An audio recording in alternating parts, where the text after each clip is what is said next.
Hello, നമ്മളിന്ന് കളമശ്ശേരിയിലാണുള്ളത്. Channel റെഡിൻ്റെ special interview Santhosh വോക്കിയായിട്ട് നമ്മൾ chart ചെയ്തിട്ടുണ്ടായിരുന്നു. അപ്പോൾ സന്തോഷ് വോക്കിക്ക് ആങ്കറിങ് ചെയ്യണം എന്നൊരു ആഗ്രഹം പറഞ്ഞു. അപ്പോൾ നമ്മൾ സന്തോഷ് വോക്കിക്ക് ആങ്കറിങ്ങിന് ഒരു ചാൻസ് കൊടുക്കുകയാണ്. Over to you brother. നിങ്ങളുടെ പല ആർട്ടിക്കിൾസ് ഞാൻ വായിച്ചിട്ടുണ്ട്. അപ്പോൾ ഡിജിറ്റൽ മിനിമലിസ്റ്റിനെ കുറിച്ച് എന്താ പറയാനുള്ളത്? ഡിജിറ്റൽ മിനിമലിസം ഒരു ബ്രോഡായിട്ടുള്ളൊരു ഇതാണ്. ഇപ്പോൾ വന്നിരിക്കുന്ന ഒരു ട്രെൻഡാണ് ശരിക്കും. മിനിമലിസം എന്ന് പറഞ്ഞാൽ നമ്മൾ വളരെ സിമ്പിളായിട്ട് മീനിങ് ഫുള്ളായിട്ട് പർപ്പസ്ഫുള്ളായിട്ട് ജീവിക്കുകയെന്ന് ഉദ്ദേശിക്കുന്നുള്ളൂ. This is more like a philosophy.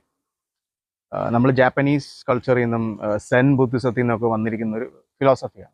അപ്പോൾ ക്രിസ്ത്യാനിറ്റിയിലാണെങ്കിലും നമുക്ക് ഈ സിംപ്ലിഫൈഡ് ആയിട്ട് പ്യൂരിറ്റേറിയനായിട്ട് ജീവിക്കാനുള്ള ഒരു വേ ഓഫ് ലൈഫ് ഉണ്ട്. ടു ബി സിമ്പിളായിട്ട് പറഞ്ഞാൽ നമ്മൾ കുറേയും കൂടെ ഈ ഡീക്ലട്ടറിങ് എന്ന് പറയും. നമ്മുടെ ജീവിതത്തിൽ ആവശ്യമില്ലാത്ത വേസ്റ്റുകളൊക്കെ ഒഴിവാക്കുക, ക്വാളിറ്റി ഉള്ള കാര്യങ്ങൾ മാത്രം മെയിൻറ്റെയിൻ ചെയ്യുക. അതാണ് മിനിമലിസം കൊണ്ട് ഉദ്ദേശിക്കുന്നത്. ഇപ്പോൾ ഫോർ എക്സാമ്പിൾ നമ്മൾ ക്ലോത്ത്സ് ആണെങ്കിൽ പോലും നമുക്ക് ഒരുപാട് ഷോപ്പിംഗ് ഒരു ബൈയിങ് പ്രവണത ഉണ്ടല്ലോ. അപ്പം ഞാനൊക്കെ ഓവർ ഷോപ്പഹോളിക്കായിരുന്നു കോളേജ് ഡേയ്സ് ആ സമയത്തൊക്കെ. അത് കഴിഞ്ഞാണ് നമ്മൾ പിന്നെ ഇത് മനസ്സിലാക്കുന്നത്, ഇത്രയും ഡ്രസ്സ് നമ്മൾ മേടിച്ച് കഴിഞ്ഞാൽ നമുക്ക് മെയിൻറ്റെയിൻ ചെയ്യാൻ പറ്റത്തില്ല. പ്ലസ് ഇത് നമുക്ക് ഫൈനാൻഷ്യലി ഒരു തലവേദനയാണ്. കാരണം every year you have to change with the trend. എല്ലാ വർഷവും ട്രെൻഡ് ചേഞ്ച് ചെയ്യും, ഫാഷൻ ചേഞ്ച് ചെയ്യും. അപ്പോൾ നമ്മൾ പുതിയ പുതിയ ക്ലോത്ത്സ് എപ്പോഴും മേടിച്ചുകൊണ്ടേയിരിക്കണം. And you are becoming more consumeric. അപ്പോൾ അത് ഒഴിവാക്കാൻ വേണ്ടി നമ്മൾ പ്രാക്ടീസ് ചെയ്യുന്ന ഒരു രീതിയാണ് മിനിമലിസം. ഈ മിനിമലിസത്തിൻ്റെ വൺ ഓഫ് ദ പാർട്ടാണ് ഈ ഡിജിറ്റൽ മിനിമലിസം. ഇപ്പോൾ ഡിജിറ്റൽ മിനിമലിസം എന്ന് പറഞ്ഞാൽ വെരി സിമ്പിളായിട്ട് പറഞ്ഞാൽ, ഇപ്പോൾ നമ്മൾ ഏറ്റവും കൂടുതൽ യൂസ് ചെയ്യുന്ന ഫോൺ, സ്മാർട്ട് ഫോൺസ് ഉണ്ട്, ലാപ്ടോപ്സ് ഉണ്ട്, then electronic medium, social media. അപ്പോൾ ഇവിടെ നിന്നെല്ലാം നമ്മൾ കുറച്ചൊന്ന് പിൻവലിഞ്ഞ് നമ്മുടെ റിയൽ സെൽഫിലേക്ക് ഫോക്കസ് ചെയ്യാനായിട്ടാണ് നമ്മൾ ഡിജിറ്റൽ മിനിമലിസം യൂസ് ചെയ്യുന്നത്. ഇപ്പോൾ ആവറേജ് എത്ര മണിക്കൂർ സോഷ്യൽ മീഡിയയിൽ ഉപയോഗിക്കുന്നവർക്ക് ഡിപ്രഷൻ വരുന്നത് ശരിയാണോ? ഡിപ്പെൻസ്. ആക്ച്വലി സംഭവിക്കുന്നത് എന്താണെന്ന് ചോദിച്ചു കഴിഞ്ഞാൽ, സോഷ്യൽ മീഡിയയിൽ നമ്മളിപ്പം കേരളത്തിലെ ഒരു സോഷ്യൽ സിറ്റുവേഷൻ ഞാൻ പറയാം. ഇവിടെ കൂടുതൽ സ്മോൾ വില്ലേജ് ആൻഡ് ടൗൺസ് ആണ് കൂടുതൽ. അപ്പോൾ അവിടെ എല്ലാ ടൈപ്പ് ആൾക്കാരുണ്ട്. എക്സെപ്റ്റ് ഈ കാസ്റ്റ്, റിലീജൻ ഇതൊക്കെ വിട്ട് കഴിഞ്ഞാൽ പല സാമ്പത്തിക സ്ഥിതിയുള്ള ആൾക്കാരുണ്ടാവും. പൈസയുള്ളവർ, പൈസ കുറച്ചുള്ളവർ, ജോലി ചെയ്യുന്നവർ, നല്ല ജോലി ചെയ്യുന്നവർ, നല്ല ഏണിംഗ് ഉള്ളവർ, റിച്ച് ആയിട്ടുള്ള ബിസിനസ്സുകാർ, പൊളിറ്റീഷ്യൻസ്, എല്ലാ ടൈപ്പ് ആൾക്കാരും ഉണ്ടല്ലോ. ഇവർ മിക്സായിട്ട് ഒരു ചെറിയ ഗ്രാമത്തിൽ അല്ലെങ്കിൽ ചെറിയ വില്ലേജിൽ, ചെറിയ ടൗൺസിലൊക്കെ ജീവിക്കുമ്പോൾ ഇവർ ഒരിക്കലും സാമ്പത്തികപരമായിട്ട് ഒരേ ലെവലിലുള്ളവരല്ല. അപ്പം അങ്ങനെ ഒരു സെറ്റിൽമെൻ്റ് ആണ് കേരളത്തിലുള്ളത്. ബട്ട് ഔട്ട്സൈഡ് സ്റ്റേറ്റ് വേറെ രീതിയിലാണ്. അവിടെ റിച്ചായ ആൾക്കാരെല്ലാം കൂടെ ഒരു ഏരിയ, പുവർ പീപ്പിൾ എല്ലാം കൂടെ ഒരു ഏരിയ. അതാണ് സ്ലംസ് ഒക്കെ അവിടെ ഉണ്ടാകുന്നത്. ഇവിടുത്തെ ഒരു സിറ്റുവേഷൻ വളരെ സിമ്പിളായിട്ട് മനസ്സിലാക്കിയാൽ, ഇങ്ങനെ നമ്മൾ പല സാമ്പത്തിക സ്ഥിതിയിലുള്ള ആൾക്കാർ ഒരുമിച്ച് ഒരു ഏരിയ താമസിക്കുമ്പോൾ ഇവർ തമ്മിൽ സോഷ്യൽ ആങ്സൈറ്റിയും കോമ്പറ്റീഷനും അസൂയയും ഒക്കെ കൂടുതലായിരിക്കും. അപ്പോൾ സോഷ്യൽ മീഡിയയിൽ അത് പ്രതിഫലിക്കുന്നതാണ് ശരിക്കും. ഇപ്പം എന്തുകൊണ്ടാണ് റിച്ചായ ഒരാൾ കാറ് മേടിച്ച് വണ്ടി ഓടിക്കുമ്പോൾ മറ്റാൾക്കാർക്ക് ബുദ്ധിമുട്ടുണ്ടാകുന്നത്? കാരണം അവർക്കത് അച്ചീവ് ചെയ്യാൻ പറ്റുന്നില്ല. നമ്മളുടെ അയലോക്കംകാരൻ ഐ മീൻ നൈബർ ശരിക്കും ഒരു കാറ് മേടിക്കുമ്പോൾ എന്തുകൊണ്ടാണ് മലയാളികൾക്ക് ഇത്ര അസൂയ ഉണ്ടാകുന്നത്? അതിൻ്റെ റീസൺ എന്താ? കാരണം അവർ ജീവിക്കുന്ന എൻവയോൺമെന്റിൽ പൈസ ഉള്ളവരും പൈസ ഇല്ലാത്തവരും എല്ലാം കൂടെ മിക്സ് ആയിട്ട് ഒരേ ഏരിയ താമസിക്കുന്നതുകൊണ്ടാണ് ഈ പ്രശ്നം ഉണ്ടാകുന്നത്, അല്ലേ? അവർ സെൽഫായിട്ട് പറഞ്ഞാൽ നമ്മളെ തന്നെ മറ്റാൾക്കാരോട്ട് ഇൻഡയറക്ട്ലി കമ്പയർ ചെയ്യുന്നുണ്ട്. കഴിവിൻ്റെ ബേസിലാണേലും, ഡ്രസ്സിങ്ങിൻ്റെ ബേസിലാണേലും, ഇൻകത്തിൻ്റെ ബേസിലാണേലും, കാറ്, നമ്മുടെ മെറ്റീരിയലിസ്റ്റിക് തിങ്സിൻ്റെ ബേസിലാണേലും, ലാംഗ്വേജ്, റിലീജൻ, എല്ലാത്തിലും കമ്പാരിസൺ ഉണ്ട്. അത് മനുഷ്യൻ്റെ ഒരു ബ്രെയിൻ്റെ ഒരു പ്രൈമോഡിയൽ ആയിട്ടുള്ള ഒരു ഫീച്ചറാണ്. ഈ പ്രശ്നമാണ് ശരിക്കും സോഷ്യൽ മീഡിയയിൽ റിഫ്ലക്ട് ചെയ്യുന്നത്, നമ്മുടെ മെന്റാലിറ്റിയാണ്. അപ്പോൾ നമ്മൾ സോഷ്യൽ മീഡിയയിൽ നോക്കുമ്പോൾ നമ്മളുടെ ഫ്രണ്ട് സർക്കിളിലുള്ള ആൾക്കാർ നന്നായിട്ട് ജീവിക്കുന്നു, നമ്മുടെ ജീവിതം മാത്രം മോശമായിരിക്കുന്നു. അപ്പോൾ നമുക്കിത് കാണുമ്പോൾ ഭയങ്കര സ്ട്രെസ്സാണ്. അവരടിച്ചു പൊളിക്കുന്നു, എനിക്ക് പറ്റുന്നില്ല. അപ്പോൾ എനിക്കത് കാണുമ്പോൾ വിഷമമല്ല തോന്നുന്നു. ശരിക്കും അവർ അടിച്ചു പൊളിക്കുക ആയിരിക്കണമെന്നില്ല, അവർ ഷോ ആയിരിക്കും. റിയൽ ആയിട്ട് എങ്ങനെയാണെന്ന് നമുക്ക് പറയാൻ പറ്റത്തില്ലല്ലോ. അപ്പോൾ ഒരുപാട് സോഷ്യൽ മീഡിയ യൂസ് ചെയ്യുന്ന ആൾക്കാർക്ക് ആങ്സൈറ്റിയും ഡിപ്രഷനും വളരെ ഹൈ ആണ്. ബിക്കോസ് ദേ ആർ സോ എല്ലായിടത്തും ഇതുണ്ട്, എല്ലായിടത്തും ഈ പ്രശ്നമുണ്ട്. ഇപ്പോൾ ഡിജിറ്റൽ മിനിമലിസം നമ്മൾ ഓഫ് കോഴ്സ് ഇറ്റ്സ് റെഡ്യൂസിങ്. പണ്ട് ആൾക്കാർ കൂടുതൽ റീഡ് ചെയ്യുന്ന ആൾക്കാരായിരുന്നു.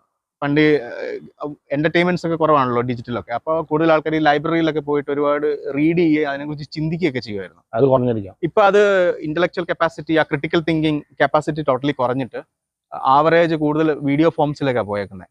ക്രിയേറ്റിവിറ്റി എഫക്ട് ആവില്ലേ? ആർട്ടിഫിഷ്യൽ ഇന്റലിജൻസിൽ ക്രിയേറ്റിവിറ്റി പറ്റുമെന്നൊക്കെ പറയണം. ആർട്ടിഫിഷ്യൽ ഇന്റലിജൻസിൽ കുറച്ചാളുമ്പോൾ മനുഷ്യൻ ആ പ്രോഗ്രാം ചെയ്യുന്ന ആൾ ഒഴിച്ച് ബാക്കി ആൾക്കും ബ്രെയിൻ വർക്ക് ചെയ്യേണ്ടതല്ലോ.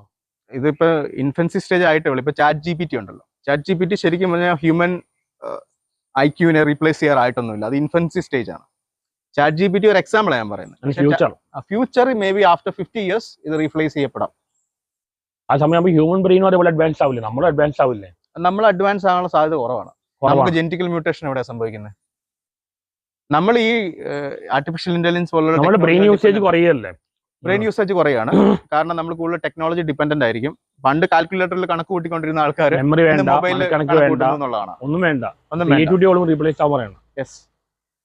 എങ്കിലും ഇതൊന്നും ഒറ്റയടിക്ക് വരുമെന്ന് ഞാൻ വിശ്വസിക്കുന്നില്ല. മേ ബി ഒരു 50 years ഡൗൺ ദ ലൈൻ ആണ് നമ്മൾ എക്സ്പെക്ട് ചെയ്യുന്നത് ഈ ചേഞ്ച് ഒക്കെ. കാര്യം എന്നെ ഈ മലപ്പുറം, കോഴിക്കോട്, കാസർഗോഡ്, കണ്ണൂർ അവിടുത്തെ ആൾക്കാർക്ക് ഭയങ്കര ഇഷ്ടമാണ്. അതിന്റെ കാരണം എന്തായിരിക്കും? അത് കേരളത്തിന്റെ ഡെമോഗ്രാഫി നമ്മൾ പഠിക്കണം ഫസ്റ്റ്. ഇപ്പം നമ്മൾ സദേൺ കേരളയാണ്, ഞാൻ ജനറൽ ആയിട്ട് പറയുകയാണ്. സദേൺ കേരളയുണ്ട്, സെൻട്രൽ കേരളയുണ്ട്, നോർത്തേൺ കേരളയുണ്ട്. അതായത് കിഴക്ക് അല്ല സോറി തെക്ക്, മധ്യ കേരളം, വടക്കൻ കേരളം. ഇത് മൂന്ന് കൾച്ചറൽ ബേസ് ആണ്. നമ്മൾ തെക്കൻ കേരളത്തിൽ വരുവാണെങ്കിൽ ട്രിവാൻഡ്രം, കൊല്ലം, പത്തനംതിട്ട എന്ന് പറയുന്ന ഏറ്റവും കൂടുതൽ അർബനൈസ്ഡ് ആയിട്ടുള്ള 3 ഡിസ്ട്രിക്ട്സ് ആണ്. സിറ്റി സെൻട്രിക് ആണ്. അപ്പൊ അവിടെ കുറച്ചുകൂടെ അവർക്ക് ഈ ഹ്യൂമാനിറ്റേറിയൻ വാല്യൂസ് കുറച്ച് കുറവാണ്. അവർ കൂടുതൽ ഇപ്പൊ പത്തനംതിട്ടയ്ക്കാണ് NRIസിന്റെ ഒരു സെന്റർ ആണ്. ട്രിവാൻഡ്രം ആണെന്നുണ്ടെങ്കിൽ ജനറലി ആർട്സ് അവർക്ക് ഭയങ്കര ഇഷ്ടമുള്ള ഒരു ഏരിയ ആണ്. പിന്നെ പഴയ നമ്മുടെ ക്യാപിറ്റൽ ആയതുകൊണ്ട് അതിൻ്റെതായ ഒരു പ്രൗഡ്നെസ് ഒക്കെ അവർക്കുണ്ട്. പിന്നെ ഒരു ഷോ ഓഫ് കൾച്ചറും ഞാൻ കാണുന്നു. കൊല്ലത്തെ കുറിച്ച് എല്ലാവർക്കും വളരെ മോശം അഭിപ്രായമുണ്ട്. എന്നാലും അത് അവരുടെ ഏരിയ അനുസരിച്ച് ഡിപ്പെൻഡ് ചെയ്യുന്നത്. ചില ഏരിയാസിൽ പ്രോബ്ലംസ് കൂടുതലാണ്, വയലൻസ് കൂടുതലായിരിക്കും. ചില ഏരിയാസിൽ പ്രോബ്ലംസ് കുറവായിരിക്കും. ഞാൻ പറഞ്ഞ ഫ്രാങ്ക് ആയിട്ട് ചോദിക്കട്ടെ, നിങ്ങൾ കോട്ടയംകാരനാണ്. സാധാരണ ആൾക്കാർ പറയാൻ ചെല്ലുണ്ട്, പട്ടർ പറഞ്ഞിട്ടുണ്ട് ഒരു കോട്ടയംകാരനെയും പാമ്പിനെയും മൂർഖനെയും കണ്ട ആദ്യം കൊല്ലേണ്ട കോട്ടയംകാരനെയാണ്. അതെന്തുകൊണ്ടാണ്? എന്താ കാരണം? അത്രയ്ക്ക് പോയിസണസ് ആണ് പറയുന്നത്, ശരിയാണോ? അത് വെറുതെ പറയുന്നത്. ഞങ്ങളിവിടെ പറയുന്നത് തെക്കനെയും മൂർഖനെയും കണ്ടാൽ തെക്കനെ അടിക്കണമെന്നാണ് പറയുന്നത്. ഓക്കെ. അപ്പൊ അത് കോട്ടയംകാരനെ പറഞ്ഞ എന്താ പൊതുവെ തെക്കോട്ടുള്ള ആൾക്കാർ കുറച്ച് ക്രൂക്കഡാന്ന് പറഞ്ഞാൽ ശരിയാണോ?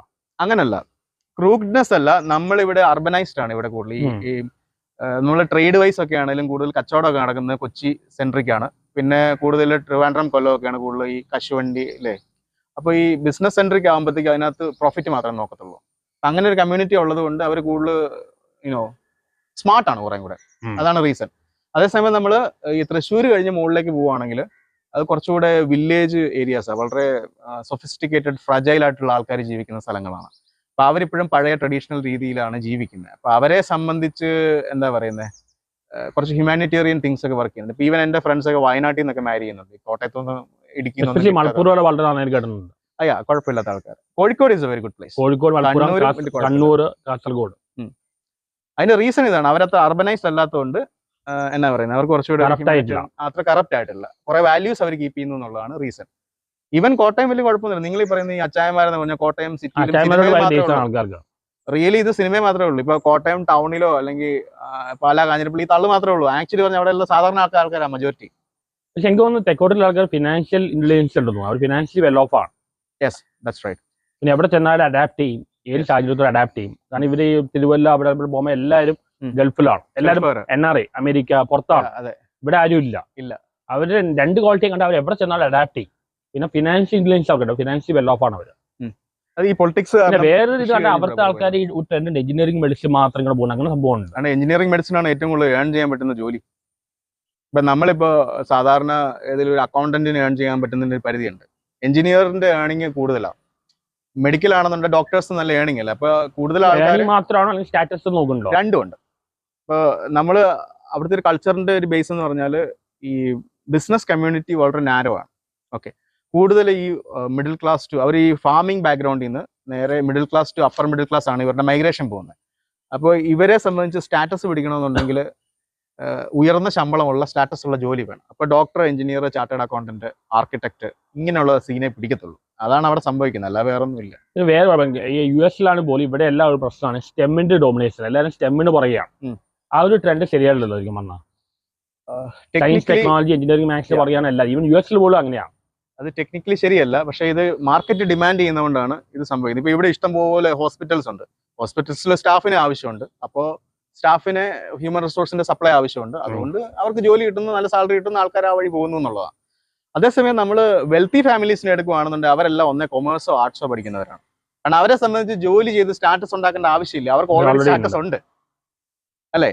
ഫോർ എക്സാമ്പിൾ ഇപ്പൊ അംബാനിയുടെ മകൻ ആകാശ് അംബാനി അല്ലേ, ആൻഡ് അവരൊക്കെ പഠിച്ചത് എന്താണെന്ന് നോക്കിക്കഴിഞ്ഞാൽ കൂടുതൽ ആർട്സാണ്. ഒന്നേ കൊമേഴ്സ് ആയിരിക്കും, അല്ല ആർട്സ് ആയിരിക്കും. കാരണം അവർക്ക് ഓൾറെഡി എസ്റ്റാബ്ലിഷ്ഡ് ആയിട്ടുള്ള ബിസിനസ് എംപയർ ഉണ്ട്. ആ ബിസിനസ് എംപയർ കണ്ടിന്യൂ ചെയ്യണമെന്നുണ്ടെങ്കിൽ they need to know arts, they need to know commerce. അവിടെ എഞ്ചിനീയറിംഗ് ബുദ്ധിയല്ല അവർക്ക് ആക്ച്വലി വേണ്ടത്. അതുകൊണ്ടല്ല ഇങ്ങനെ നിങ്ങൾ ദരിദ്രനായി ജനിച്ചാൽ നിങ്ങളുടെ കുഴപ്പമല്ല, പക്ഷെ നിങ്ങൾ ദരിദ്രനായി മരിച്ചു കഴിഞ്ഞാൽ പ്രശ്നമാണ് പറയുന്നില്ല. അതിനോട് എന്താ യോജിപ്പം? ദരിദ്രനായി ജനിച്ചു കഴിഞ്ഞാൽ നിങ്ങളുടെ കുഴപ്പമല്ല, പക്ഷെ ദരിദ്രനായി മരിക്കുകയാണെങ്കിൽ നിങ്ങളുടെ പ്രശ്നമാണ്. അത് പ്രശ്നം തന്നെയാണ്. കാരണം എല്ലാ ആൾക്കാർക്കും ഈക്വൽ ഓപ്പർച്യൂണിറ്റി ഈ ലോകത്തുണ്ട്. എക്സ്പ്ലോയിറ്റേഷൻ ഉണ്ടോ? എക്സ്പ്ലോയിറ്റേഷൻ എന്തുകൊണ്ട് ഒരാൾ റിച്ച് ആവുന്നു ഒരാൾ പൂവർ ആവുന്നു? രണ്ട് റീസൺസ് ആണ്. ഒന്ന്, അണ്ടർ പ്രിവിലേജ്ഡ് ബാക്ക്ഗ്രൗണ്ടിലുള്ള ആൾക്കാർക്ക് പ്രോപ്പറായ ഫൈനാൻഷ്യൽ എഡ്യൂക്കേഷൻ കിട്ടുന്നില്ല.